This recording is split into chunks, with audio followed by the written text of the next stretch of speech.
Fanfic Corner, Special Edition Fanfics, presented by Jennifer.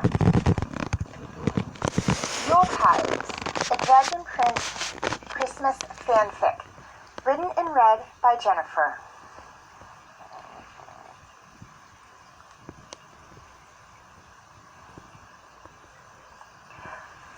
Winter light filtered through the window.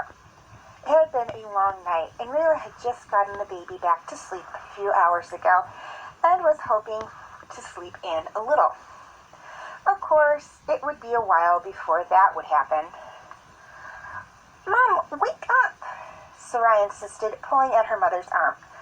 "Sarai, your mom's been up with your sister for part of the night. Let her sleep a little," Callum told his daughter. The 5-year-old turned to look at her dad.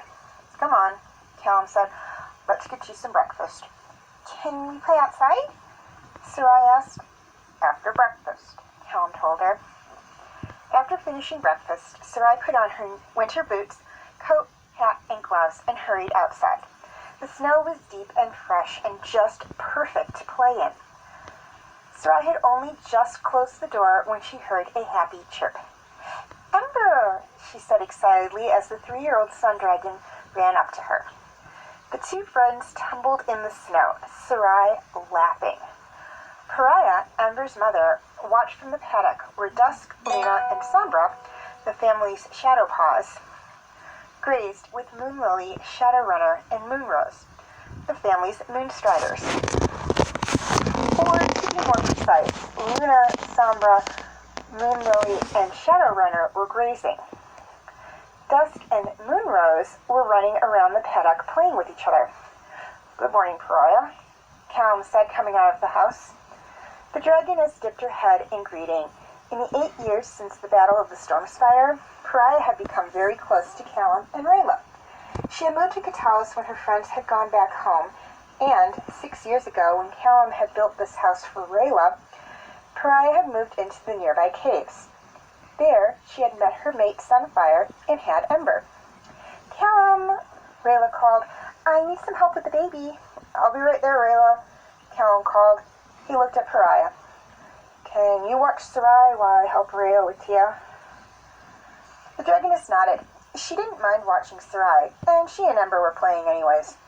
Sarai played outside with Ember until her cheeks started to turn red. Entering the house, she found her mother had cookies and hot chocolate waiting for her. "Thanks, Mommy," Sarai said, taking a drink of hot chocolate and then reaching for a cookie.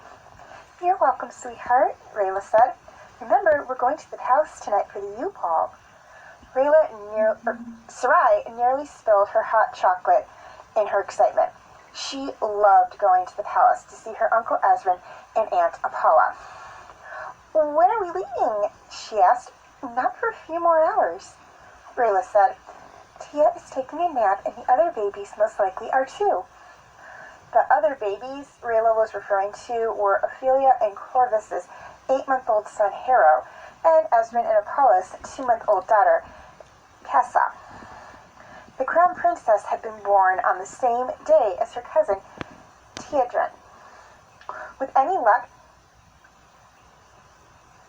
Vansterdam and Little Gren would be there with their mothers, Jenna and Amaya. The boys, referred to as twins, even though they weren't, shared the same birthday as Kessa and Tia.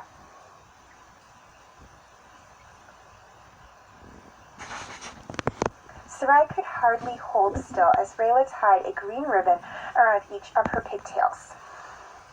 As soon as her mother deemed them ready, they were going to leave for the palace. When they left the house, Moonlily and Shadowrunner were harnessed to the family's carriage. Sarai looked out the window as the palace got closer. "Sarai, sit down," Rayla said. "We'll be there soon." "Will Artemis and Diana be there?" Sarai asked, sitting down in her seat. "No, Moonlight," Callum said. "They're spending the Yule season in the Silver Grove with their dads." Artemis and Diana were Rand and Atari's daughters. 6 and 5, they were half-sisters. They had the same surrogate mother, but Artemis was Rand's biological daughter, and Diana was Atari's biological daughter. Amaya will be there, though, Rayla said. Amaya, more often referred to as Little Amaya, was the 6-year-old daughter of Kez and Commander Grant. Despite the 1-year age difference, the two girls were good friends. When they reached the palace and entered the ballroom, Sarai ran off to find her friend. Callum and Rayla knew she would be safe. Not only did she know the palace almost as well as Ezran, but there were crown guards everywhere.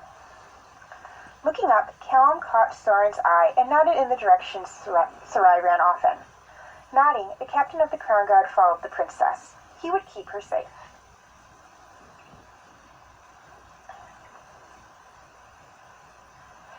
Did you have a nice time? Callum asked Rayla after they put their daughters to bed. I did, Rayla said, snuggling up to her husband. I love your family. Next year, we'll go to the Silver Grove and spend the Yule season with your family. Snow fell softly outside the window. I love this time of year, Rayla said. I do too. You never told me what you wanted this year. Because I already have everything I ever wanted. Okay, before I sign off, I'd just like to say one thing, and that is, any of you out there who have a fanfic or a short story that you would like me to do a reading on for Fanfic Corner, feel free to send them to my Tumblr account or my Facebook page or my Facebook group. I will have a link for all three in the description section. A couple of things to keep in mind though. First off, please be sure to include your name as well as the name of the author if you are submitting someone else's work. If I don't have anyone to credit, I will not be doing a reading. Second off, please try to keep them very short.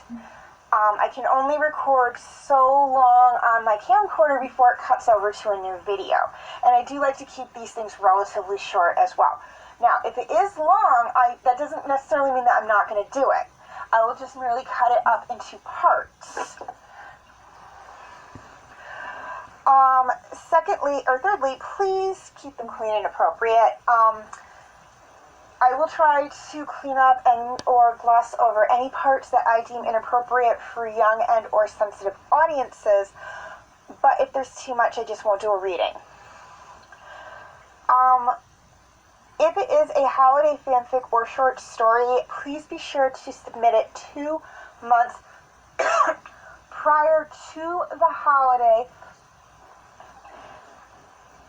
and be sure to include the name and date of the holiday. This is basically to ensure that I can get the fanfic or short story up a month before the holiday. Now, obviously, that doesn't always happen, like with this one, but